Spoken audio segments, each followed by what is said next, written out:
ვიფასონებელია.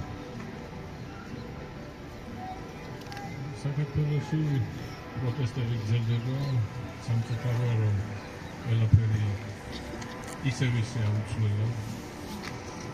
სამწუხაროა რომ დაპირისპირება რომელიც მომდინარეობს აქციაზე მეტია არ ზრუნავს არავინ არ ზრუნავს რომ ეს დაპირისპირება და პოლარიზაცია ან შეამცირონ ან საერთოდ მოსპონ არის წამალი დიალოგია და დიალოგი საქართველოში არ არსებობს საქართველოში არსებობს მხოლოდ მონოლოგი და ძიმე პროპაგანდა. ყველაფერი ემსახურება ძალაუფლების უპირობო შენარჩუნებას და რომელიც ეს ქმედებები ძალიან უფრო მერე ჩვენი ჩრდილოელი მეზობლის ინტერესებს სამწუხაროდ. ერთი წლის წინ უშინდელ დღეს მძიმე განცხადი გამოვისმინეთ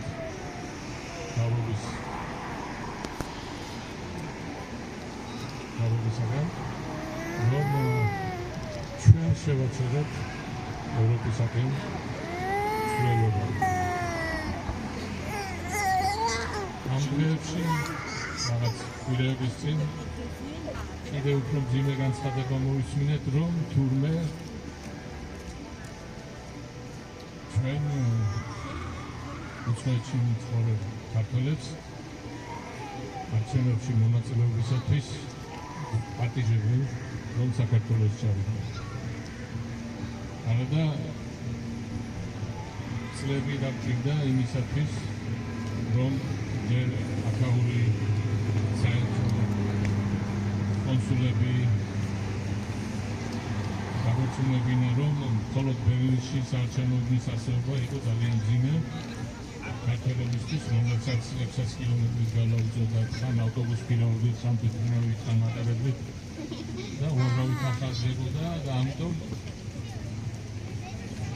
ზუსტად ვერ გეტყვით 2015-16-17 წელს მოხდა და დაუშვეს საარჩევნოვანი რამოდენიმე ქალაქში, მათ შორის მიუნხენში. და იყო ძალიან დიდი მიღწევა როგორც ციფროსი, ასევე დიასპორა. დღეს ამას ისევე იგივე მთავრობა გვიუქმებს ამ მიღწევას, რომელიც მათთან ერთად მოხდა მაშინ და არ ვიცი, რას უნდა ველოდოთ, რას ვიპირებენ, ვეპატიჟებიან, რომ ჩავიდეთ საქართველოში.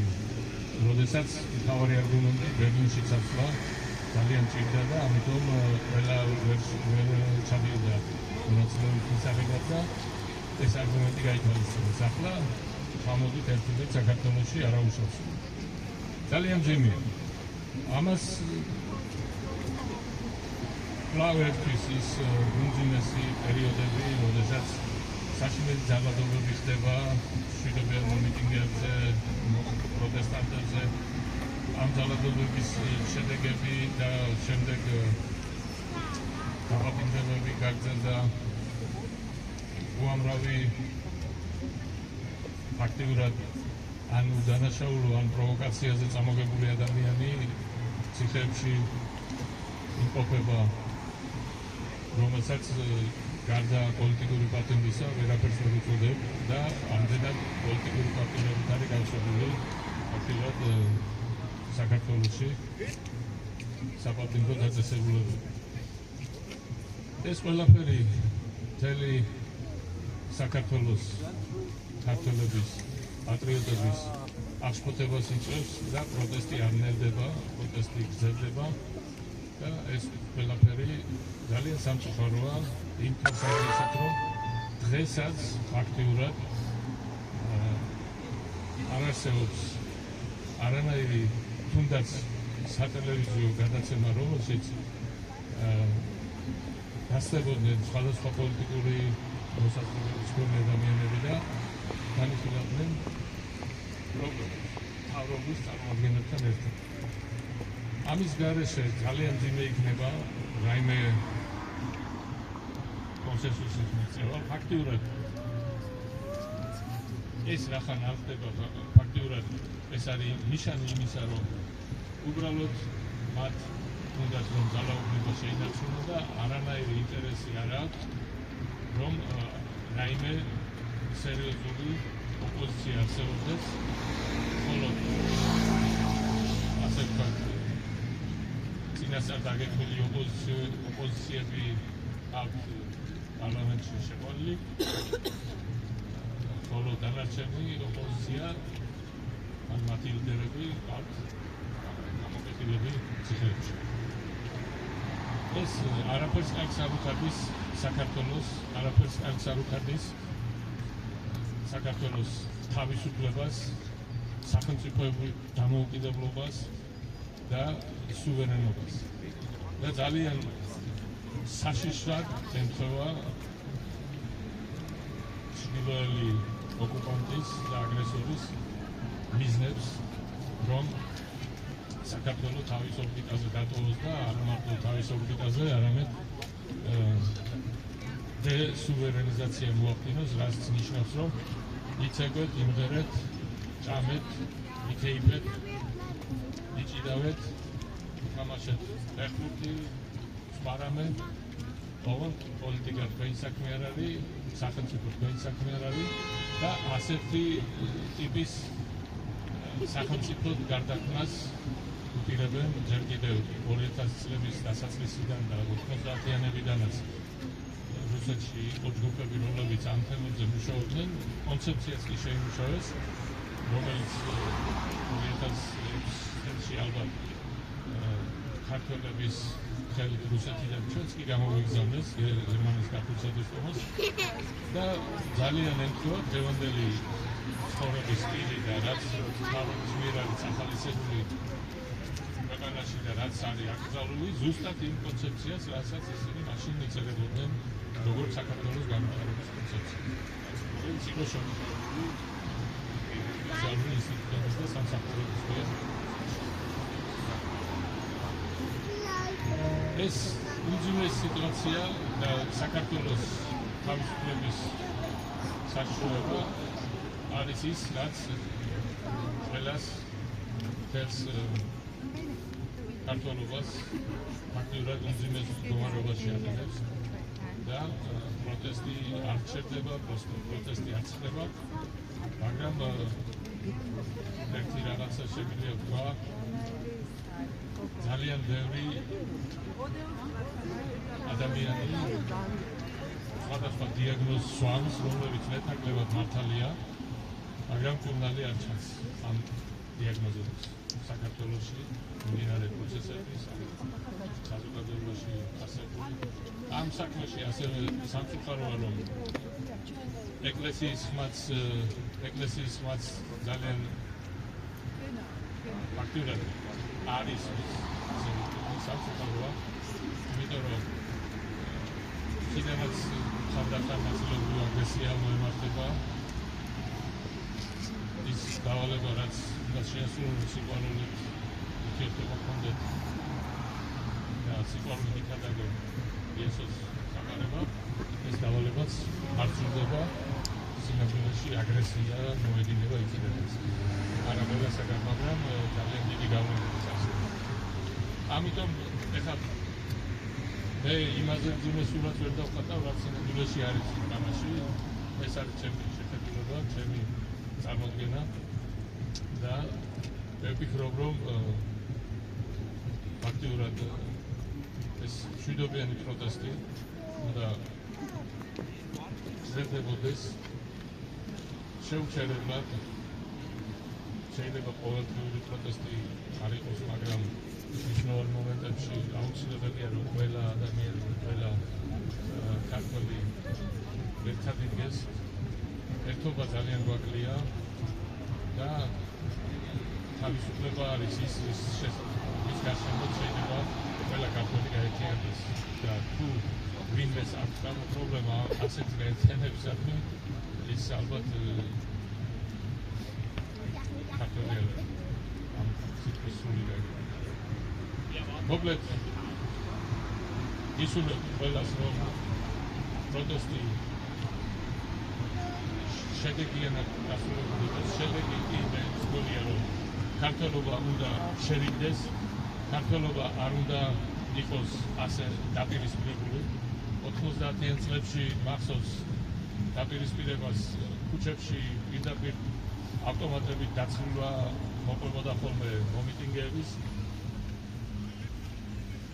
და ეს არც უნდა განმეორდეს და ფაქტურად ეს პოლარიზაცია საზოგადოების ქართველები არა ვართ იმდენი, რომ მრავალ ნაწილად დავიყოთ და მე ერთმანეთს დავესრულოთ. პირიქით, ჩვენ გარეშე მტრები საკმარისი ყავს იმისათვის, რომ ერთად ვიდგეთ და ხალი გაუსწოროთ შესაბამისად ესაც და მოყოლესაც. ევროპის გზა მიუხედავად იმისა, რას ფიქრობენ სინამდვილეში პოლიტიკოსები, თუნდაც ევროპაში, თუნდაც საქართველოში, ევროპის გზა არის გარდაუვალი ჩვენთვის, იმიტომ რომ ჩვენ ყოველთვის ვიყავით მენტალურად ევროპის საზოგადოების ნაწილი. ახლა ევროკავშირში მივიღებენ თუ არ მივიღებენ, ახლა დღესდღეობით დღევანდელი სიტუაციით არანაირად არც მივიღებენ და არც დაგველაპარაკებიან, მაგრამ ზოგადადაც სულ რომ კარგი სიტუაცია იყოს და არ ვიგებთ ჩვენ მაინც ევროპისკენ, მაინც ცივილიზაციისაკენ და მაინც წარმატებული ქვეყნების საკენ უნდა მივისწავლოთ და აი ამიტომ არის საჭირო ჩვენი ევროპული მიმართულება და არა ის მიმართულება, რომელსაც დღესდღეობით ხედავთ და გავაზრდნენ.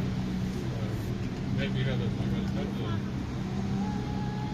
ძალიან შემესულდა გერმანიაში მოქმედებები, იქიდან გამომდინარე, რომ საქართველოს პაკისტანის საფრანგეთის და ერაყის სირიის და ესეთ ქვეყნების ვერცი არის ჩამოწერილი, როგორც კრიტიკულად საშიში ქვეყნები გერმანიის სახელმწიფოს და ალბათ არა მარტო გერმანიაში. ამიტომ ძალიან ხშირად 30 წელია ლანის გერმანიაში ვარ და პირველად წელს შევხვდი ესეთ გართულებით მდგომარეობებს ჩემს საქმიანობაში. ეს ყოველივე მხოლოდ და მხოლოდ იმას მიგვალნიშნებს, რომ ქართველობა უნდა იყოს ერთიანი თავისუფლებისათვის ბრძოლაში. საპატიმროები უნდა გათავისუფლდნენ პოლიტპატიმრებისაგან, კრიმინალებს სხვანაირად უნდა მიხედონ და არა თავრობის სიახლოვეში ყავდეთ და რა ვიცი, ყველას გესურვებთ, რომ შედეგი ყოფილიყოს ქართველთა გაერთიანება თავისუფლებისათვის. თავისუფლება ყველა პოლიტპატიმრებს. თავისუფლება საქართველოს. დიდი მადლობა ყურადღებისთვის.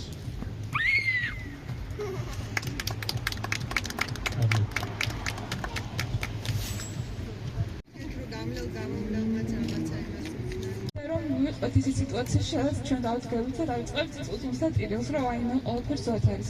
ამიტომ რომ დავფიქრდეთ და მოვიფიქროთ, აი კი ყველაფერს ზოთ არის, მაგრამ აი რა შემიძლია გავაკეთოთ. ძალიან კარგია, რომ აქციები გვაქვს, ძალიან კარგია, რომ ჯერ კიდევ არიან ადამიანები, რომლებიც გამოხატავენ თავიანთ უყოფილობას და პროტესტს. ძალიან მნიშვნელოვანი არის, მაგრამ ასე მნიშვნელოვანი არის, აი თუნდაც დავფიქროთ, აი რა შემიძლია, შემიძლია ფინანსურად დავიხმარო, იქნებ შემიძლია, ვიცი საქართველოში ცხოვრობს, ცდილობენ, რომ არ იყიდონ ის პროდუქცია, რომელიც ასე ვთქვათ, ქოცების ბიზნესი არის. ანუ ყველაფერი, ყოველი წვრილმანი მგონია, რომ ჩვენ მგონია შეიძლება არაფერი არ არის და მხოლოდ მცირედი არის, მაგრამ ყველაფერს აქვს მნიშვნელობა და ვისურვებდი, რომ არ დავნებდეთ, არ მივეცეთ რაღაც არ გვეგონოს, რომ არაფერი არ გამოვა. მითხრა რომ გულებში მაინც გვენთოს საცლი და გჯეროდეს, რომ ყოველ წინააღმდეგობას აქვს მნიშვნელობა. ნაკობა. ჯერ ცოტას ქართულად ვიტყვი და მე აბსოლუტურად გერმანულად მინდა მოგმართოთ, იმიტომ რომ მინდა რომ გარშემოყოფებმაც გაიგონ ჩვენს შესახებ. მოგესალმებით, მიხარია რომ ცოტა მეტი გახდით ვიდეო თავიდან. მინდა თქვა, რომ ანუ 4 ხანს ვიყავით საქართველოში, თბილისში და მოკლედ ძალიან ფრუსტრირებული ვიყავი იმ ყველაფრის გამო, რაც მოხდა. და დაახლოებით რამდენიმე დღე დამჭირდა, რომ აზე მოსულიყავი. და ვაკეთებდი დინამიკაში ხალხი როგორ ანუ აქტივისტებს გულისხმობ, როგორ ასე ვთქვათ აღზევდა და ისევ იპოვა ძალა, დადგა ქუჩაში ახალი პერფორმანსებით. უფრო გაიშალა პროტესტი და გუშინ ყველა ვნახეთ, იყო ღმა ხალხი მოვიდა აქციაზე. ნუ ამან ძალიან გაგვახარა ყველანი და იმედი გვაქვს და გამოვეხმაურები ზეგან გამოსვლის სიტყვებს, რომ ყურდალი არ ჩანს. ყურდალი ჩვენშია, ჩვენ უნდა უშუალოდ ჩვენ თავს, იმიტომ რომ გარშემო მსოფლიო მხოლოდ მაშინ მოგვაქცევს ყურადღებას, როცა ჩვენ დავდგებით აუცილებლად არ გავჩერდებით. გაჩერება არ შეიძლება არც ერთ ვარიანტში. ის პრეცედენტი, რომ ერთი წლის განმავლობაში ქართველი ხალხი ხან მეტად, ხან ნაკლებად პროტესტში არის ჩართული, ეს არის იმის გადადასტურებელი, რომ პროტესტი ცოცხალია და ეს უნდა გაგრძელდეს, თორემ სხვანაირად არანაირი შველა გარედან არ იქნებოდა. შველა გვჭირდება, მაგრამ უპირველეს ყოვლისა ჩვენ თავს ჩვენ უნდა უშუალოდ. Schönen Gegenwart mit Martin. Guten Abend, meine Damen und Herren, wir sind Georgien. Ich muss sagen, über ein Jahr in Georgien herrscht sehr schlechte und schwierige Zeit. Über ein Jahr. Wir sind wirklich in einem hybriden Krieg und ich muss sagen, momentan ist der Krieg nicht mehr hybrid, sondern es ist wirklich tatsächlich ein Krieg gegen unsere Selbstständigkeit, gegen unser Land. Und das Problem ist, dass wir kämpfen gegen die Gefahr der ganzen Welt mit dem Namen Russland und unsere de facto Regierung ist wirklich eine pro-russische Regierung. Die haben über 100 Menschen ohne jeglichen Grund im Gefängnis genommen und die sitzen ohne jeglichen Beweis nur dafür, dass sie für die Freiheit unseres Landes gekämpft haben. Und die Georgier, die stehen über ein Jahr auf den Straßen und die Proteste sind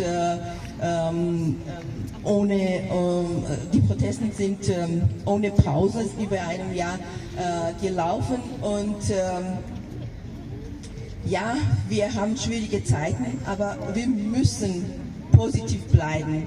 Sonst wir werden sofort verlieren, weil unser Kampf ist nicht nur unser Kampf.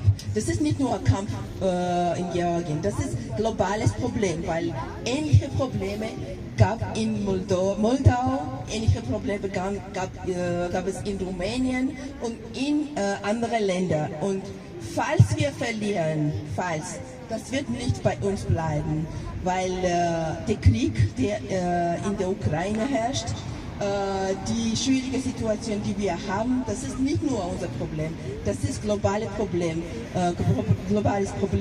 und wir bitten die ganze Welt, die Sanktionen gegen unsere Regierung, die wirklich pro-russisch sind und alles tun, dass Georgien in Isolation bleibt. Das darf nicht passieren. Und am Ende werde ich sagen, wir werden unbedingt diesen Kampf gewinnen. Es ist so schade, dass wir so wenige sind, weil in München ganz viele Georgier leben und ich glaube, das muss irgendwie oder das Problem von jedem von uns sein, dass wir unser Land verlieren. Seit einem Jahr gehen in Georgien die Protestaktionen. Jeden Tag gehen die Leute auf die Straßen und kämpfen für die Zukunft des Landes. Die Regierung seit diesem Jahr jeden Tag geht mit verstärkten Kräften gegen die Menschen, die auf der Straße sind. Es werden tagtäglich skurrile Gesetze ausgestoßen und jeden Tag werden Studenten, Journalisten, Dichter, Schriftsteller, Lehrer und Lehrerinnen ins Gefängnis gesteckt. Das sind unschuldige Menschen. Teilweise werden die aufgrund der falschen Zeugenaussagen ins Gefängnis gesteckt. Das war nicht genug anscheinend für unsere Regierung und die haben jetzt an uns auch Gedanken gemacht und die wollen uns das Recht aberkennen, im Ausland wählen zu können. Das ist und Grund dafür wäre, sagen sie, dass wir uns mit innenpolitischen Leben Georgiens nicht auskennen. Dass wir nicht wissen, wie schön dort ist, wie die Leute glücklich leben und es gibt keine Probleme. Deshalb müssen wir unbedingt nach Georgien, um unsere Stimme abzugeben und dort uns irgendwie, ja, dass wir alles sehen, wie schön das läuft. Und so könnten wir halt auch wählen. Aber der Grund ist ganz woanders, warum die nicht wollen, dass wir hier im Ausland unsere abgeben. Und das hat mit Wahlen vom letzten Jahr zu tun. 2024 haben sehr viele Georgier, die im Ausland leben, die Stimme abgegeben und Partei Georgischer Traum hat gänzlich verloren, also genau. Und die wollen natürlich nicht, das hat natürlich das Ansehen von der Regierung sehr geschadet und das wollen die natürlich nicht. Und deshalb noch diese neue Idee von der Regierung, uns mundtot zu machen. Was müssen wir machen? Also wir müssen weiterhin auf die Straße gehen, wir müssen weiterhin unsere Solidarität zeigen, weil das ist wichtig für die Leute, die in Georgien auf die Straße gehen. Das ist wichtig für die Menschen, die im Gefängnis sitzen, weil das ist die Hoffnung, dass sie nicht allein sind. Und wir müssen, egal wo wir sind, wenn wir in Georgien sind, müssen wir dort kämpfen und neben unserer Landleute stehen und hier in München oder egal im Ausland müssen wir auch aktiv sein. Es gibt keinen anderen Weg. დიდი მადლობა რომ მოხვედით ყველას. ერთი რაღაცა მინდა კიდევ თქვა რომ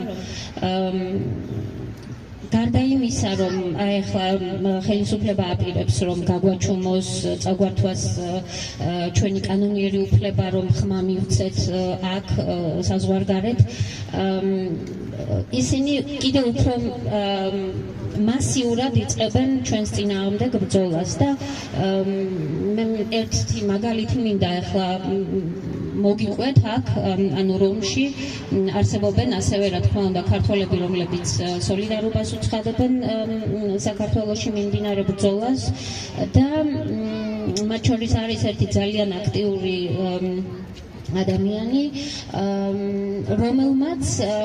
რომელიც არის მუსიკოსი და რომელიც სხვათა შორის ვატიკანის ეკლესიის გუნდის მგალობელიც არის და მოგეხსენებათ ბოლო პერიოდში კონცერტები გაიმართა რომში, გორის ქალთა გუნდმა გამართა კონცერტი, რომელზეც ეს ჩემი და ჩვენი მეგობარი მისული იყო პლაკატით და რამდენიმე დღის წინ, 2 დღის წინ იყო სამების საკათედრო ტაძრის გუნდის კონცერტი და მისული იყო იქაც, რომ თავისი პროტესტი გამოეხადა თავის მეგობრებთან ერთად და ის არ შეუშვეს ამ კონცერტზე. ამ კონცერტზე ბრძანდებოდა პრემიერ-მინისტრი კობახიძე და დაცვას ჰქონდა სია იმ ადამიანებისა, ვინც არ უნდა ყოფილიყო ამ კონცერტზე, რომ თავიდან აეცილებინათ რაღაცა უსიამოვნო სიტუაცია, მიუხედავად იმისა, რომ ეს იყო სრულიად ცივილიზებული სახის პროტესტი ეკას მხრიდან, მაგრამ უკვე ესეც საშიშია მათთვის და არ არის სასურველი, რომ სიამოვნება, რომელსაც იქ იღებენ და ვიღაცებს აჩვენებენ, რომ ყველაფერი კარგად არის საქართველოში და ვინმე ნახეთ, როგორ სიმღერად შეგვიძლია და როგორი კარგები ვართ, აი ეგ მაგ სიამოვნებას რომ რაღაცნაირად ეს არ მიადგეს და დისკომფორტი არ შეექმნათ. რა თქმა უნდა, არ ხდება ესეთი რაღაცეები საკონსულოების და საელჩოების აქტიური ჩარევის გარეშე და ეს არის ძალიან სამწუხარო, რომ აი ესეთი ფაქტები ხდება. ამიტომ ჩვენ მზად უნდა ვიყოთ ასეთი რაღაცეებისთვის აქაც და ყოველთვის ვამბობ ყველა აქციაზე და იქნებ როგორღაც გავაკეთოთ ამის მოლაბად თავი და გადაცია, რომ ის რაც ჩვენ აქ კარგად შეგვიძლია არის რომ დაუკავშირდეთ ხოლმე რაღაცა სხვადასხვა ორგანიზაციებს, უბრალოდ ინფორმაცია რომ მივაწოდოთ, თუნდაც უმაღლეს სასწავლებლებს, სადაც ამ ჩვენს ბედოვლად პრემიერ-მინისტრებს თუ რა ვიცი პარლამენტარებს აქვს მასწავლი, რომ უბრალოდ გავავრცელოთ ინფორმაცია, რომ ასევე შესაძლებელი გახდეს ამ ადამიანების დასანქცირება. ჩვენ ვიცით რომ მათი ოჯახის წევრები სიამოვნებით დადიან აქ შოპინგებზე, არ იკლებენ არაფერს. ამიტომ ეს უნდა იყოს რაღაცნაირად, უნდა მივაღწიოთ ამას, რომ რაც შეიძლება მეტი ადამიანი იყოს ინფორმირებული აქ ოფიციალურ თუ არაოფიციალურ დონეზე. მადლობა დიდი.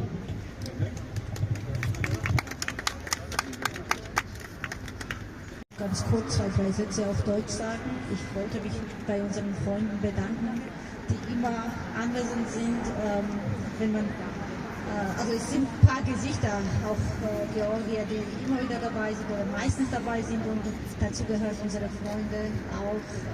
Vielen herzlichen Dank. Eure Unterstützung bedeutet uns viel. Wahrscheinlich habt ihr jetzt auch aus den Medien mitbekommen und jetzt, wie die anderen Teilnehmer auch erzählt haben, was gerade Stand der Dinge in Georgien ist. Und jeden Tag wird es schlimmer. Es gibt massenhafte Verhaftungen. Auch gestern wurden mehrere Menschen verhaftet. Und je progressiv denken sie sind, je aktiver sie sind, desto gefährlicher sind sie auch für die Regierung. Ja, wir haben Luxus hier zu stehen und zu sagen, was wir sagen wollen. Die haben das leider nicht. Also es ist, hier unterstützen uns die Polizei, dort haben die Menschen Angst vor der Polizei.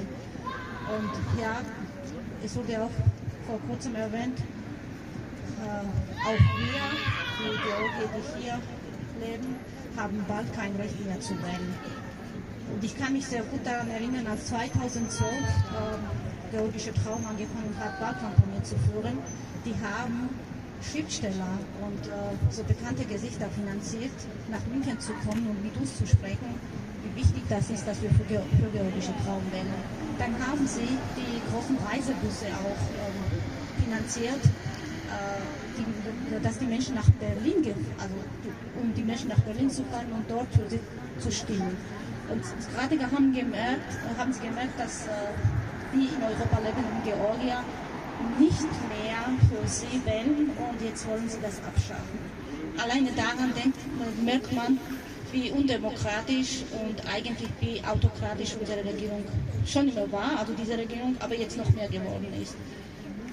Ja, was können wir tun? Wir können uns nur hier versammeln oder an anderen Stellen die Stimme erheben und unsere Mitbürger, die anderen Georgier, die an der Rustaveli stehen, die unterstützen. Vielen Dank nochmal an allen, die hier sind. Und leider, also ich bin ein bisschen enttäuscht, wie wenig wir heute, aber so grundsätzlich an allen Tagen sind. Ich kann gut verstehen, dass viele was zu tun haben, wie alle anderen auch. Aber das zeigt, also unsere Passivität zeigt Desinteresse, was in Georgien gerade los ist. Und das ist ein bisschen ja, schade oder peinlich. Umso mehr Dank an allen, die heute Abend hier stehen. Und ja, ich glaube, ich bin mir sicher, dass wir gewinnen eines Tages und alle, die gerade in Georgien in Gefängnissen sind, rauskommen.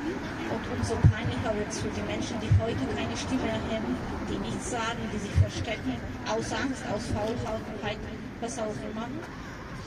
Ja, nochmal vielen Dank und umso mehr großen Dank an alle, die heute da sind. დიდი მადლობა მეგობრებო, აქ ყველასთვის, როგორც თქვი, თითოეული ადამიანის აღდგომა კიდევ უფრო დასაფასებელია იმ ფონზე, რომ ასეულობით ქართველი მიუნხენში რატომღაც არ თulis საჭიროდ რომ გამოვიდეს, ჩვენთან ერთად დადგეს, არც ძალიან სხვა უფრო მნიშვნელოვანი საქმეები აქვს და მე მგონი ძალიან შევწყვეტ ერთ დღეს, როდესაც აუცილებლად მივაღწევთ გამარჯვებას, აუცილებლად ყველა დაკავებული გამოვაგარეთ და ამ სადგივარ მთავრობას მოვიცილებთ. დიდი მადლობა კიდევ ერთხელ. Das, was Tina gesagt hat, nicht nur 2012 haben sie zum Abstimmen, also Busse und so weiter, hier hingeschickt, sondern es gab tatsächlich mal Zeiten, wo wir uns hier in München lebende Georgierinnen sehr bemüht haben, dass es eine Konsularabteilung hier gibt. Dann haben wir uns sehr darum bemüht, dass diese Konsularabteilung normal arbeitet und dass wir hier in München auch ein Wahllokal haben. Und jetzt heißt das, und ich habe es jetzt gerade gefragt, sogar im Gefängnis dürfen Menschen ihre Stimme abgeben. Und wir Georgierinnen, die ein Viertel vielleicht des Landes lebt, außerhalb Georgiens, plötzlich haben solche Aberkennung unserer Rechte, dass wir das können. Weil alles andere, was sie uns vorschlagen, ist einfach schlicht unmöglich. Und ich denke, in der demokratischen Welt so etwas zu machen, bedeutet einfach Kampf. Das ist einfach Kampf, was sie uns angesagt haben. Und ich glaube, wir müssen uns auch demnach wappnen, dass wir verstehen, wo wir uns befinden. Und demnach auch handeln, also das, was du gesagt hast, dass wir wirklich alle Wege finden,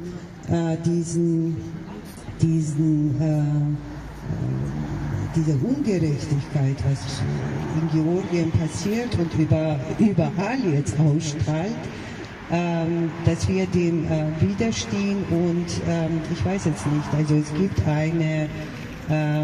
es gibt sehr vieles Menschen, die versuchen Widerstand zu leisten, und eines der Gruppen ist, vielleicht kennt ihr die heißen Emigrant Ebifmis und Plebistus. Das ist eine Gruppe, die auf unterschiedlichen Kanälen unterwegs ist und wirklich sich sehr bemüht, und sie haben es auch vorgenommen, dass mehrere Klagen eingehen, also von uns Migranten, und sie auch rechtlich unterstützen, weil das ist einfach kein Zustand, was uns die georgische Regierung anbietet. Jetzt zu dieser Sache und alles andere, was sie machen, das ist einfach wirklich Krieg mit allen Mitteln gegen die Bevölkerung ist.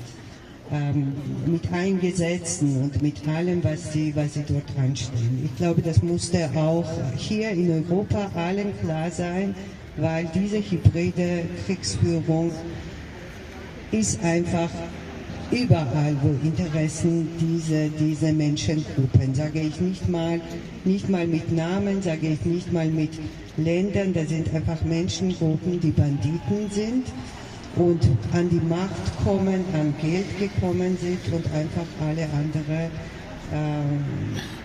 geil regieren.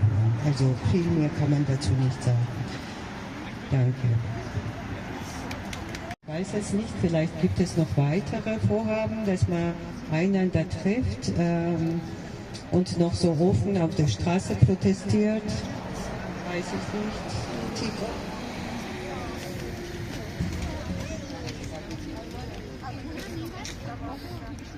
Okay, also Konkretes steht noch nicht fest, aber das wird wie immer auf der Seite vom georgischen